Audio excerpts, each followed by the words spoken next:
and ultimately every community group needs money, needs support. So there's a lot of people knocking on your door for that.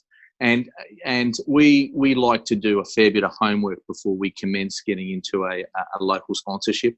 And mainly it's to make sure that it's aligned and fits into your brand, you know. And so you need to look at the history of the club. You need to look at how they engage their community through their social medias, and you need to make sure they have the same values that you have. Yeah. You know, you don't want you don't want a rogue club, you know, who are getting themselves in trouble all the time. Because if you're doing well with your sponsorship and there is a real alignment between what they do and your brand, well, it's hurting your brand. Hi, I'm Jane Hilsden, marketing consultant and founder of Dragonfly Marketing and author of How to Do Marketing, a comprehensive guide for small business. Welcome to this episode of the How to Do Marketing show. I'm chatting with Alistair Flower, or Flowery, as those who know and love him refer to him. I have known Flowery for years, and for anyone that has met Flowery, you will agree he is the absolute textbook definition of a publican. He's so at home at the bar with a beer, chatting to one of his locals. But why I have invited Flowery on the show is because he actually takes that love of a good yarn and building relationships, and he is able to amplify that by a million. In fact, in my opinion, I actually think he's one of the best community engagement builders in the business. He's always been in pubs, and before moving to the mid-north coast, he was working with some of Sydney's best known. The Royal at Paddington, the Willoughby Hotel, the Bristol Arms in the city, and Coogee Pavilion, back when it was known as the Beach Palace. One of his recent positions before moving north was with the Red Cape Group, where he was General Manager of Marketing. So the accolades that Flowery has adorning his pool room are Publican of the Year at the Australian Liquor Awards and Hotelier of the Year with the Australian Hotels Association, or the AHA. They were both back in 2017. In 2018, he picked up the Best Community Hotel in Australia with the AHA and was awarded Business Leader as part of our local Chamber of Commerce Awards. He's clearly really passionate about what he does and an absolute gun at community engagement. So let's dive straight in. Flowery, I think it's safe to say that out of just about anybody that I have known in my time of living in Port Macquarie, I've never seen a single person make so much positive impact in such a short amount of time as you have in our regional community. Your passion for community engagement is infectious and inspiring.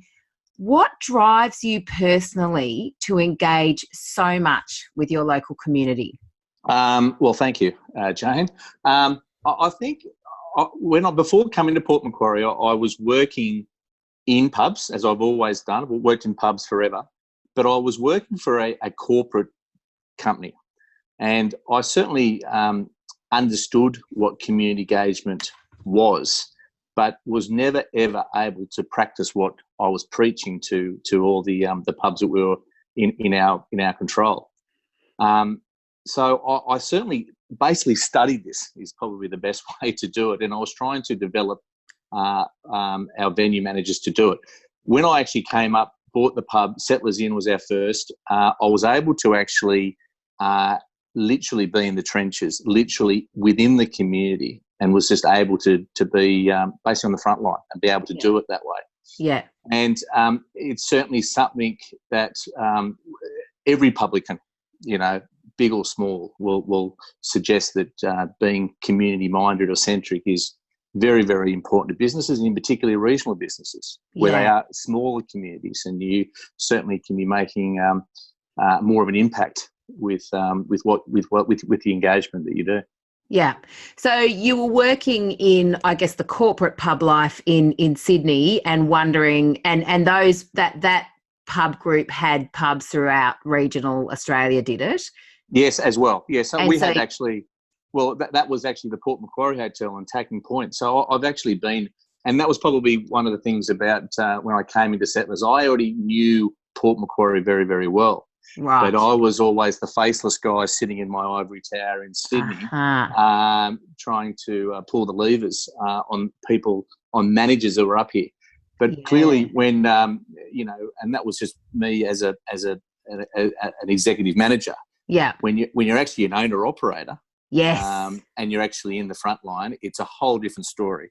yeah. And instead of me trying to send someone else in to do the dirty work, I'm in there doing it myself.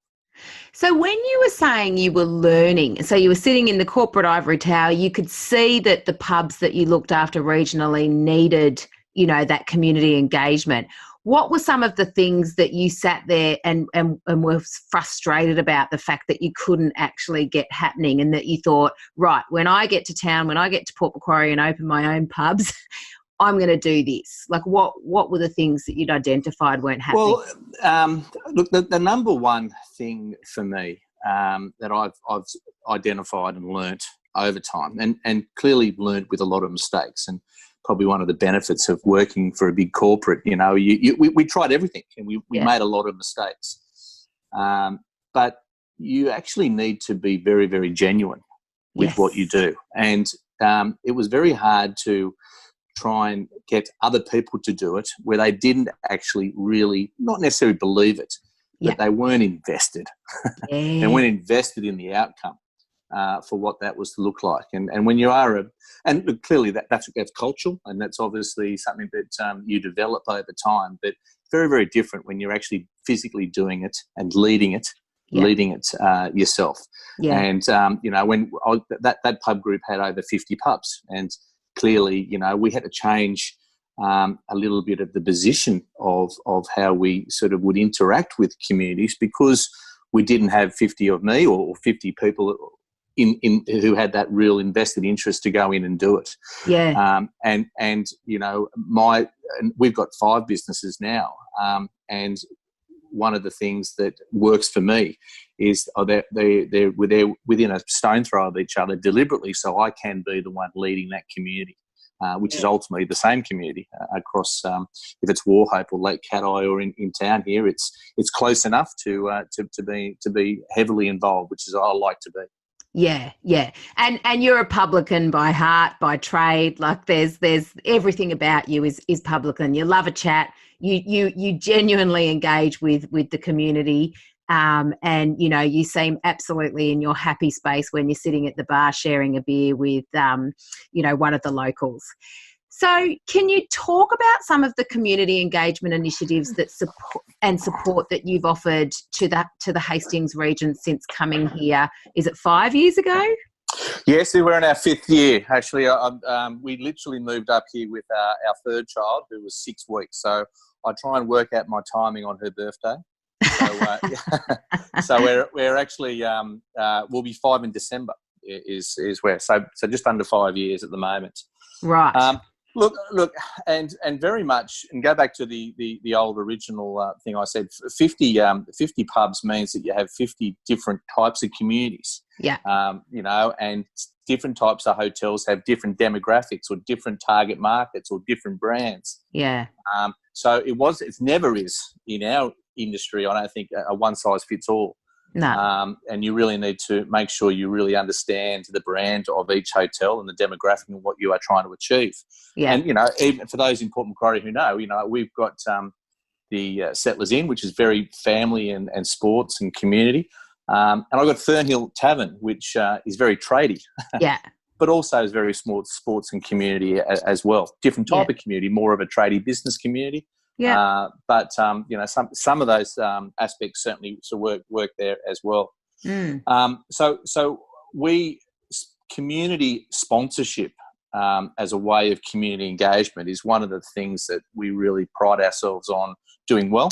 Yeah, and for that, we believe we can manage it, so we do a lot of it, and and that really for us has been probably the most successful of our community engagements that we do. Yeah. And we've pinpointed community sporting groups, and obviously sponsorship can be a huge spectrum, but we really target in on our community sporting groups as the sponsor in a sponsorship level. Why the sporting groups? What made you choose sporting groups? Well, one of the key reasons is there's a lot of them. Yeah. A lot of them in the sense of, and I might deal with one. Just say I deal with a football club, and a football club might have 100 players over multiple grades. With a community of amongst them, with girlfriends and husbands and wives and families and then other sponsors. That can be up to 400 to 500 people. Yeah. So if I do a really good deal, and we'll talk, I'm sure, a bit about what a deal looks like, with one club, that's a pretty good reach. Yes. And at least I know that I can talk somehow directly with each of those families. I know that it can hopefully stick a bit more like mud than some of the other mediums that you may use, like a newspaper clipping or whatever it might be. Yeah. So I like to deal directly with one person associated, and that's really my foot in the door. Yes. And then ultimately from there, I get the rails run. In we're a pub, so usually they might only deal with one pub or one hospitality or one real estate or one dental or whatever the case might be. So that's ultimately my foot in the door, and what puts me over the other pubs is what this commercial arrangement may look like. Yeah. You basically in inverted commas buying support of those people. Yeah. And so you feel that you get to kind of, I guess, penetrate that community and that club a lot more effectively if you go in as a solid sponsor, a committed and a present sponsor, it sounds like. Yeah. As opposed to kind of doing something a little bit more passive, like placing a newspaper ad in the paper. Like, I guess it's that human connection, and it's that element of relationships there that really takes that sponsorship or that marketing activity to a different level, right? Yeah, that's right. And when you are in a regional town and community is so strong, having that absolute connection is very personable. Is absolutely the way. Is advantageous for us. Sponsorship, though, can mean a whole gamut of different things. From $100 voucher all the way through to being a major sponsor where you might be giving $10,000 cash. And that's where it's sort of you have to really get down and dirty with understanding exactly what where the commitment or where the opportunities lie with that group. Yeah, and that will fundamentally, I would imagine, spring from the planning considerations that you put into, which organisations you sponsor and how heavily you sponsor them, which I imagine kind of relate back to, well, who's your target audience for each pub? What are the planning considerations that you apply for your sponsorship efforts? How do you kind of start off that process?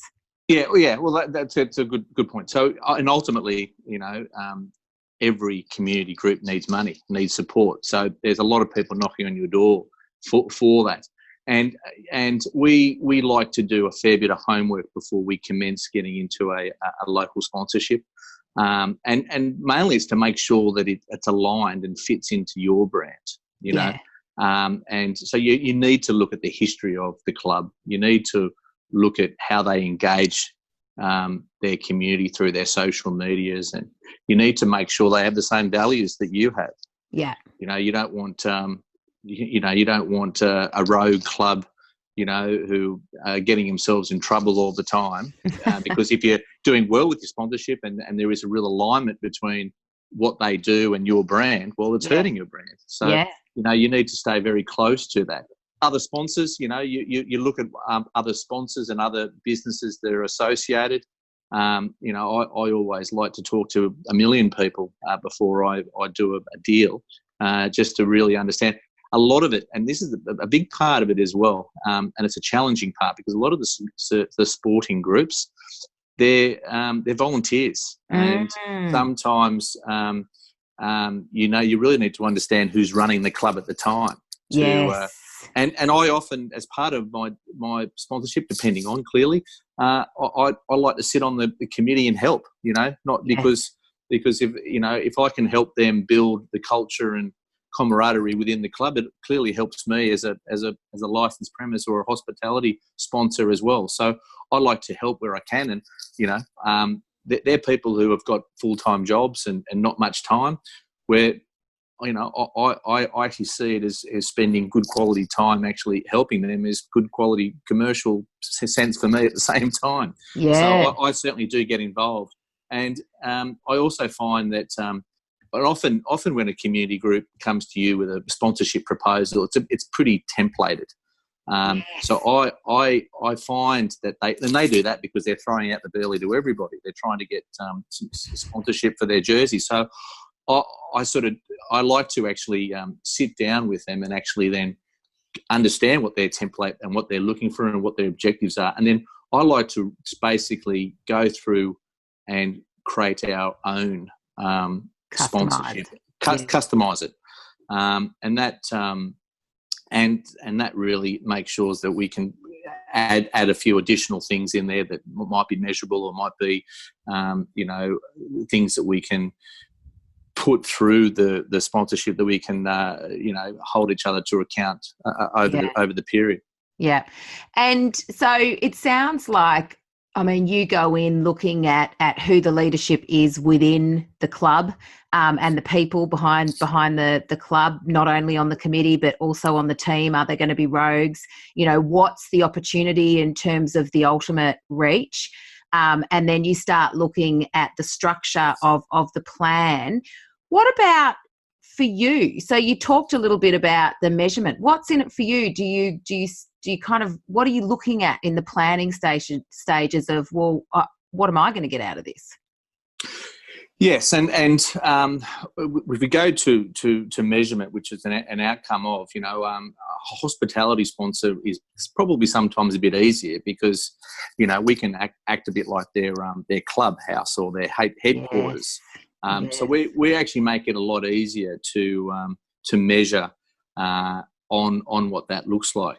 But look, I also see it as I alluded to at the start. It's my way of engaging, call it 500 people, 100 families through one sponsorship. And I use them as my foot in the door, but then it allows me to actually go directly to these families. And I then will try and explore ways that, I don't necessarily just want to talk to these people in a club environment, i.e. come to the pub after the game, types might see them once a week. But then I sort of work through and really make sure that the individual players, feel comfortable that they might want to bring their wives down or their families or their work colleagues. Yes. And I treat it like 100 or 400 individual sponsorships once my foot's in the door.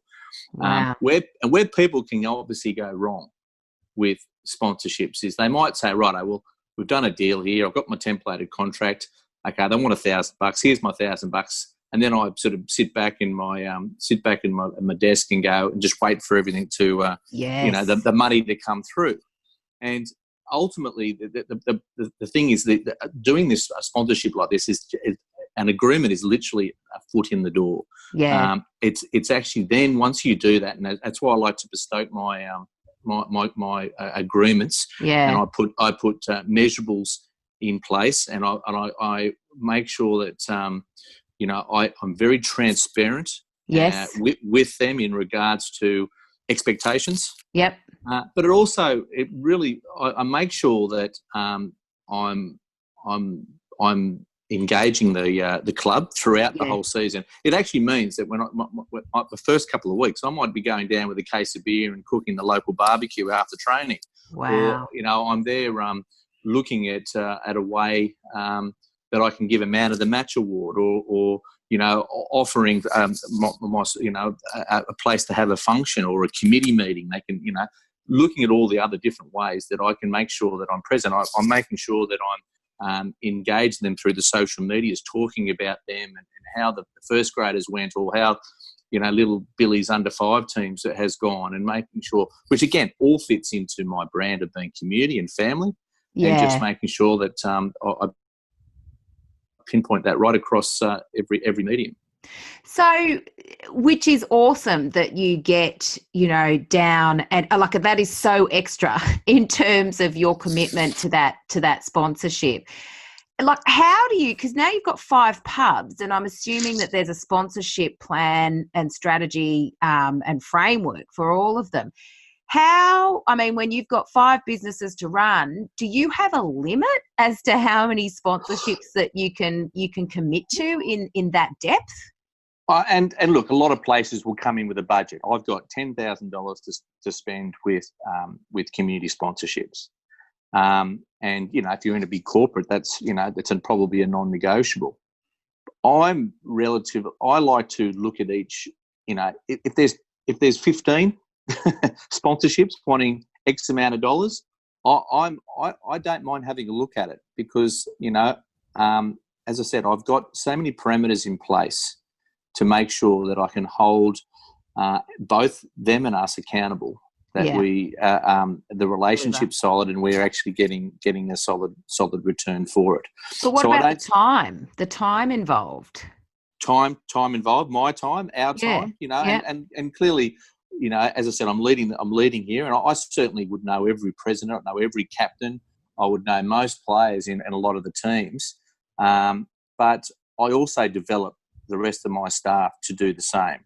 I'll have a meeting. Security, even security guards. I make sure that the security guard knows the coach and the captain and the players and the committee. The security guard at the Settlers at the pub. That's right. Yeah, so right. I want to make sure that every single person that works for us has that real relationship with them. Gosh, that they can feel. But also, and again, talking about some of the senior teams. But I also have in my sponsorships, if those guys play up, as I said, we talked about the alignment of our brands. If they play up, I penalise them at the same time. If something untoward happens, I can go and say, well, hang on, this wasn't part of our agreement that your players could do this. Yeah. That's an element of a penalty. So that holds them accountable as well, making sure that, that they're not doing anything untoward at the time. But, and look, that's we see that happen at a national scale. When the NRL players play up, and let's be honest, that's probably the biggest examples that we see most often. But then you just see the sponsorships drop. Absolutely. So it's obviously and which is fair enough. And that happens at the local level, and it should happen at the local level. All the way, all the way through. Yeah. But and the other thing, so we certainly engage, and we're certainly very relevant to them at all times. But we also innovate. It's not just about handing over cash and walking away. We work a lot of our sponsorship in kind, where we might actually give them a function room, or we might give them beer, or we might give them ice. Yeah. Plenty of our sponsors actually need ice. We create promotions to look at additional ways that maybe we can get them into the venue. And again, if you look at maybe another industry, how can you look at a way to get them into your car yard or to a retail store. So we're creating promotions, and it might be a social media competition that we do there as well. And just keep on trying and keep on staying relevant. And, the other day with the AFL guys, they're doing some player profiles at the moment, not very hard for them to put our My Little logo on their player profile. So it's something that's highly engaging on their social medias, but they're also now and again, it's just because I've got a relationship and I had a chat to the guys, and they put their logo at the bottom of the player profile. And one of the Q&A questions is the player, what do you love most about the Sets? And then it gets them talking favourably about the hotel. That was very easy, but that was a way that we had the relationship with the club to go and just innovate a way that would be a benefit for them, and clearly a benefit for me. Yeah, I love it. Wow, that's so in depth in terms of the lengths that you go to really maximise and make sure that sponsorship, you get the most out of it, but not only you get the most out of it, that they get the most out of it. So we've talked about, in terms of aligning this activity to your brand, this sponsorship activity to your brand, because within the kind of marketing ecosystem, sponsorship sits very much in that kind of branding alignment and positioning space. How else do these sponsorships feed into your brand and the way that these sponsorships, I guess, are perceived within the community? How else does this impact your brand? Well, look, one of the key, under the table type things that you might not necessarily see, but when I sponsor a local, might be a junior football team, a soccer team, whatever it might be, those families who, as I said, we try and really hard to engage each of those families through different things we do, think favourably on the Settlers Inn or whatever the hotel or whatever the brand is that you have at the time. Yeah. And, and it might be even as part of, you might even actually put this into the agreement, or it just might be, as it in my case seems to be, relatively organic. That there's already people thinking well of your brand because of the alignment and loyal. And then what happened? And loyal. And then when you actually get those families and those individuals, those people, it might be a simple, a photo of their bistro meal that they've had, and promoting on their own socials, and it looks absolutely authentic and organic that they are loving our product. Yeah. And it doesn't necessarily look like it's coming from me. It's not like me putting an advert on social saying, "Hey, come down for a schnitzel night." Yes. It's me being able to actually just work and build relationship with these community groups, and they're more inclined to put a favourable, I think, social media post about our product. Yeah.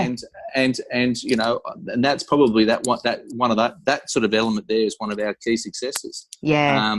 That I've got all these people sort of, it's a bit like a pyramid scheme, I suppose, and you've got all these different people now sort of, talking favourably on our product. Now, the big key one there, and I probably should have mentioned this before, this is all a foot in the door. Actually, I keep mentioning the foot in the door, but you need to make sure that you've got a product that they actually want or love.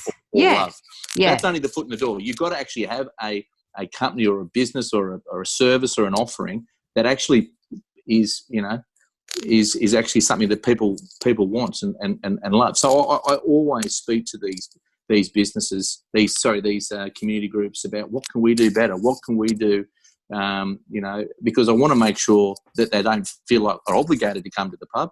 They actually generally want to, and they're picking our pub maybe in the first instance because of the relationship, but secondly because it's a bloody good feed, or it's the best place to watch the footy, or whatever the case might be. So essentially what you're saying is that because you actually provide a product and service that's aligned with these sponsored teams' values. So, for example, your chicken schnitties are region renowned. Like, everyone loves coming to the sets for chicken schnitties. So that's giving people a reason to come and support you, because they're like, I can go get a really decent feed. I can bring the family. I can, have a few beers. The kids can go out in the play park, etc. So not only are you providing them with an opportunity to actually come and reciprocate that response, but you're actually giving them a great experience. And that is what word of mouth is fundamentally all about. So you're providing something that's remarkable, and they're remarking on it, via their social channels and giving you all this social proof and testimonials about your product. And I loved, you actually had a story about how you actually got some negative feedback once on your social media, and your tribe stepped in. Well, that's right. Being part of it, the hospital, and I think it was on a thumbs up, thumbs down. So there's plenty of activity happening there. And look, we occasionally get it wrong, and I was very transparent that we did get that wrong.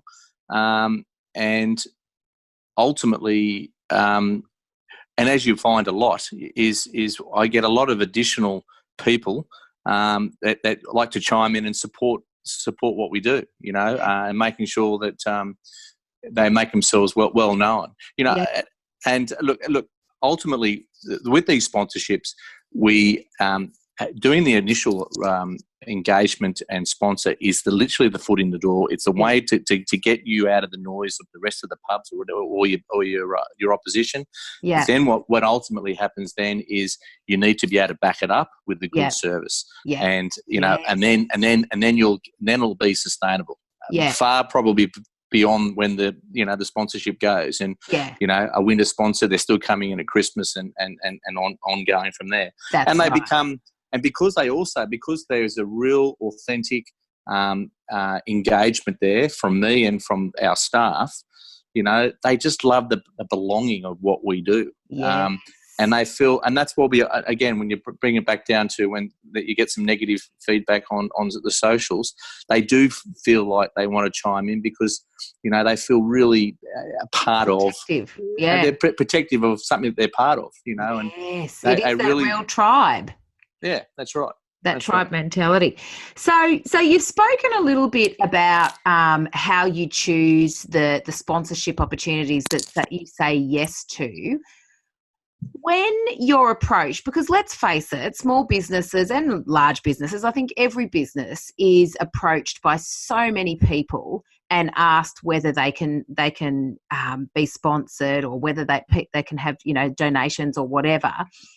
So you go, okay, I'll do my assessment and I'll work out, if this is something that aligns with my brand, et cetera, et cetera. If you choose that, this is not going to be good for me and I don't think it's an alignment, do you have any tips as to how small business owners can actually deliver that feedback? Like, essentially, how do you say no in this and still, because you still want to keep your reputation, you don't want to annoy these people. How do you do this nicely and respectfully? Yeah, look, and it's an important point. Look, we don't say no that often. We do like to take on as many as we can, but clearly, there's a limit. There's a limit. We're very transparent, and that's an important point. We ultimately it's let people know that we are in the community and we do a lot already. And there is a limit in regards to what that might look like. And look, at a different type of sponsorship, but I get probably asked, and I would dead say it'll be 3 to 4 times a week for vouchers or sponsorship for, it might be fundraising activities. Port Macquarie seems to have more fundraising than anywhere else in the world, I would think. And we do, but it's also, they're giving as well. People love to give in these. Yeah. And I do as many as I can, but there are certainly some that I just have to say no to. And I do really make sure that I'm transparent in regards to what they clearly see I do other things, so they don't think it's me being a Scrooge at all. They certainly know that I do other things. I'm very transparent, but look, other people, advice for other people is actually, if you do have a limit, create, and a lot of people do this, where they might create a grants program. Yeah. Where they say, right, we've got this amount. If you want to put a tender in or you want to actually give me a submission, go for it. And I'll make an assessment on that. That's a bit more of a formal approach. Yes. But a lot of people do it that way. Yes. There's that, and there's the framework, because there's a lot of small businesses who are by default, and a lot of them don't really understand exactly how much they're giving, but they're giving. And sometimes when you sit down, sometimes when I've sat down with clients of mine and done an audit of, how many people are you sponsoring and for how much, and then what are you getting out of it? What are they getting out of it? It can be in the tens of thousands of dollars, and they don't know, because they're kind of just giving as, and saying yes as they go along, and they're saying no too. But before you know it, you've racked up this much. But there's no kind of measurement as to, and look, some are completely altruistic and are just doing it because that's their community, that's their gift back to the community. But I guess it's a missed opportunity if you're giving tens of thousands of dollars to the community and nobody in the community knows that you're giving that. Oh, and that's important, and that's right, and it's that's where you really want to make sure there's that engagement level on socials, and and again, back to the innovation piece. It might be that you give them a trucker's cap. So if they're in front of the media or running a presentation, that they got your brand on there. Yes. Or what are some of the others? Obviously, that social media one that I did, where we got the logo at the bottom of the Facebook page, or whatever the case might be. You just need to make sure you've got a battle plan at all times on what that looks like. Okay, Flowery, you spoke about managing the outcomes for both parties and actively managing that sponsorship to ensure that it's delivering to both parties. And talk me through the nitty-gritty of that. What do you do there? Do you just have regular meetings and make sure all the things are being ticked off the list, or how do you actively manage those sponsorships? I meet with them as regularly as I can. We actually have a formal sit down. Sorry, a couple of things. Hypothetically, just say I'm giving someone a community group $2,000. I don't just give them to at the start of the season and walk away. We talked about that before. Yeah. I would actually break that into 3 or 4 payments. Right. And make sure that they are very much aware that they'll be performance-based payments throughout the year, and we set goals, and we set sort of something achievable. We actually know if there might be events that we're associated with, or things that they're going to be doing on our behalf, we're going to be doing on their behalf. And before the next payment, we sit down and we actually physically speak and actually talk it through. I've held payments back, and sponsorship people have actually. Committees have actually said, "Yep, that's understandable. We've let you down." Wow! Is that a hard conversation to have? Oh, it's easier when you actually have got a pretty formal, pretty structured agreement in place that said that we'll be doing this, we'll be doing this, you'll be doing this, you'll be doing this. Guys, you haven't done this. Haven't seen you. We haven't done this. You actually didn't put our logo on the hat, or whatever the case might be. God, it actually becomes pretty easy to work that through. Yeah. And ultimately, we're very transparent with what that looks like. But vice versa, if they're not doing something, if we're not doing something, I want to hear about it. Yes. And another one that we also like to put into our agreements is, and back to the immeasurable, it might be, an element of bonus. If we do over and above what we've agreed, then maybe we can look at some additional payment. Wow. And that's a really good one might be used an example of a car, where you can actually, a car yard, where you can actually say, look, make sure you let us know that you're from a certain club, and we'll every sale that we get, we'll give the club an extra $300, $400. That makes it really tangible and measurable, for a business. And you might say, you know what, we're not going to pay as much up front, but we're going to create these call to action, tangible and measurable, performance-based payments. Yeah. On whatever it might be. Wow. And that works very well. And I know a lot of different businesses and different industries look at that way, where they can actually, if somebody buys something as part of this club, we will make sure we donate X to that community group. Yeah, I love it. Okay, so some of the mistakes that you see businesses make when it comes to sponsorships, what are the biggest mistakes you see? Oh, very much if out of sight, out of mind. Yes. That's simple. It's you're being associated. A business sponsoring is one thing, and they, and again, depending on the committee, it depends on what they do with that. But actually having yourself or others from your business engaged in that community group is paramount. Yes. Because not only that, you're forming relationships. Yeah. And these committee, and they actually want to do more, and that's a huge one, and it's an important one. Loyalty. So the biggest mistake is literally not having all these parameters and literally giving the money up front and walking away Yeah. Because again, and the community group may not actually, they might not be thinking anything of it. Yeah. But again, you got to always remember, a lot of these guys are volunteers. They don't actually go that extra mile for us, unless you're going along with the ride for them. You sometimes got to create your own opportunities in regards to that. Yeah.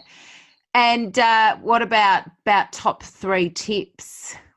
Well, the top 3, it's very simple, and it's maybe just a simple approach. Making sure you plan. Is that community group aligned with your business? Is it the right fit? Secondly, is making sure you engage. What we just talked about, making sure you're relevant and you build relationships. And the third one is innovate. Make sure that you're doing other things. You're there. They're not often going to say no. If there's something that's going to benefit you as a sponsor and them as a club, why wouldn't they want to try it? Or you can at least ask the question. And a lot of the innovation pieces that we do have been really working really well. Okay. And if I was to give you a fourth there, Jane, obviously clearly add measure at the end of that as well. Measure.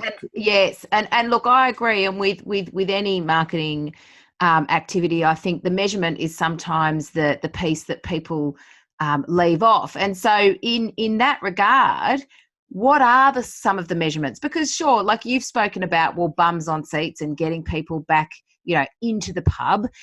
You've spoken about, looking at that anecdotal social proof, so where are the clubs engaging with us online and helping promote our business online?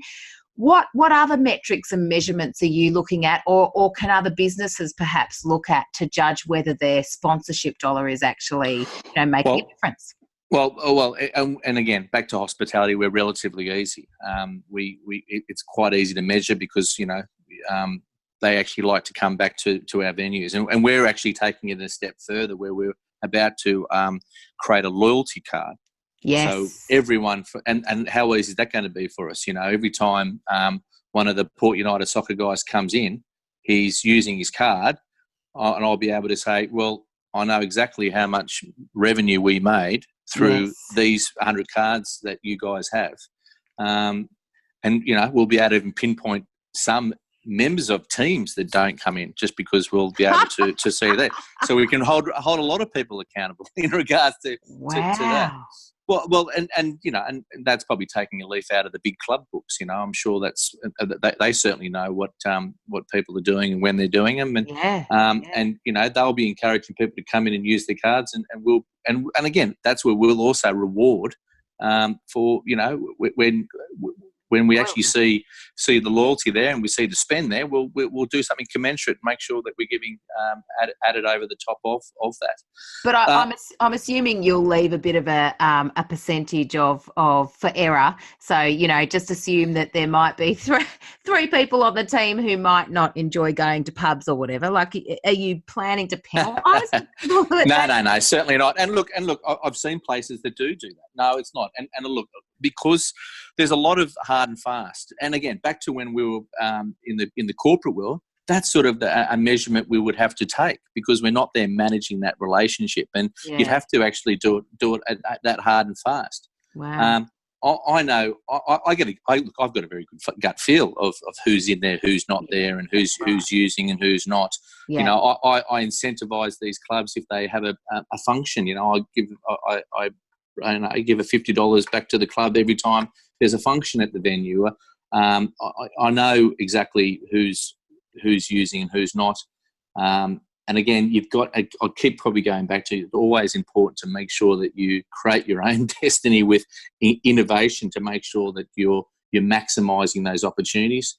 Yeah. In regards to, it might be social media feeds or it might be anything else that you're doing there. Yeah. But and just creating some forms of call to action. Yes. So that it is easier and more tangible to measure. Yeah. When you actually, hand this at the business. Yeah. You might receive, and again, you might receive additional. Yep. Again, yep. it's not It's not, hey, here's the, you might still be wanting to do a discount or some sort of benefit for that group that you're looking after. Yeah. Don't just think that's their right, that, that they'll pay full top dollar for everything else. Yeah. You still need to be dangling elements of carrot in front of them. Yeah. So a call to action type promotion can really work as well. We've actually had sponsored teams that give us a database, and that's nice and easy. And clearly we understand the privacy and the importance of keeping that private. But again, a lot of places don't. So it's not an easy one to do because God, that's so valuable. Yeah. That's right. And that's a sort of certainly something that some of the clubs do, and others, do other things. Other thing that I really like is the business to business. You're actually not just talking to the actual players. Look at how you can actually, we create business networking nights for sponsors. Some of the bigger ones where they might have 15 to 20 sponsored teams. Sponsored businesses associated with that club. Where we actually, try and, work favourably to them. If there's a printer associated with the club, well, I try and do my printing there or whatever it might be. But that's, again, taking that one opportunity. And all it is handshake with the president on day one, but then it's what you can do with that. That's wow, that is beyond the scope of what I had ever imagined that was involved, at a community engagement and sponsorship level. And I think it's really safe to say that I 100% understand why you, as that single person with your 5 pubs, has made such a positive impact on this region, because like having that level of relationships and that level of commitment and generosity to our local sporting communities is amazing. No wonder. I'm fortunate that I've been able to structure my business, that I've got very good people who are operating the business. Who are there, and I actually probably over-index my time in community. Because number one, I see the value in it, and number two, I like to be the front of house and let the others be the back of house, so I do. I over-index and I do probably spend more time than others. Yes. But I probably, on the same breath, have probably a fair few more sponsored agreements than others as well. And so it's important, and it wouldn't be the success unless we had people like myself and others within our business actually leading that. Yes. You're a publican at scale, Flowery. You're not content with just sitting in the front bar. You are out in the front bar and in the community and everywhere. And on that note, if people did want to find you and have a beer with you, or even get together with you online and join some of your social communities, where can people find you? Well, as you rightfully said, you'll probably find me in the front bar at one of the pubs. But we've got a Flower Hotels Facebook page that we've just launched there, and I suppose there's an Alistair Flower I'm on LinkedIn. There's not an Alistair Flower. That is me. I don't think there's too many Alistair Flowers in the world, but if you find an Alistair Flower on LinkedIn, it'll probably be me, I would suggest. So LinkedIn, Facebook, and Flower Hotels, did you say? That's our business page. We've obviously got the pubs have got and Little Shack Cafe have got their own individual business pages. Yeah. But I've only just recently put them under the banner of Flower Hotels, so they're groups now. So that's the one that I probably will start to manage more so, and let the rest be fed through. And Settlers Inn on Facebook or Instagram. Settlers Inn's probably your most renowned brand, would you say? Yes, and that's our oldest brand. I'm super excited with what we can do with the other local towns like Warhope. We bought a pub in the Hastings Hotel at Warhope, and there's such a great community there. And we're getting some great traction. We just need to spend a bit of money on the pub to get it up to first grade. And Lake Cat-Eye, again, it's a very vocal local crowd with just an amazing community. Yeah. And we're very, very fortunate around this Port Macquarie region that we've got great giving communities who are really, really want to see businesses like ours succeed, Yeah. So it's a real partnership, these local pubs and the community. So we like to get on the front foot with it. Love it. Love your work, Flowery. I can't thank you enough for sharing that insight. I have sat here with bated breath listening to the way that you manage those sponsorships. It's incredible the level of detail that you go to. And as I said, no surprises as to why you've made such an incredible impact in our local region. So thank you very much. All the best, Jane. And look, if anyone has a question, I know I'm very happy to answer a question or two. LinkedIn is probably a good one to find me, or the front bar at Settlers. See you there. Cheers, Jane. Thanks so much for listening to this episode of How to Do Marketing featuring Alistair Flower. Wow, there are so many little nuggets of sponsorship genius in that episode. I've had that conversation with him previously and I still learnt so much new information. My main takeaway was the level of commitment that Flowery dedicates to his sponsorship effort and the clear demonstration of just how much that provides him with a return on investment.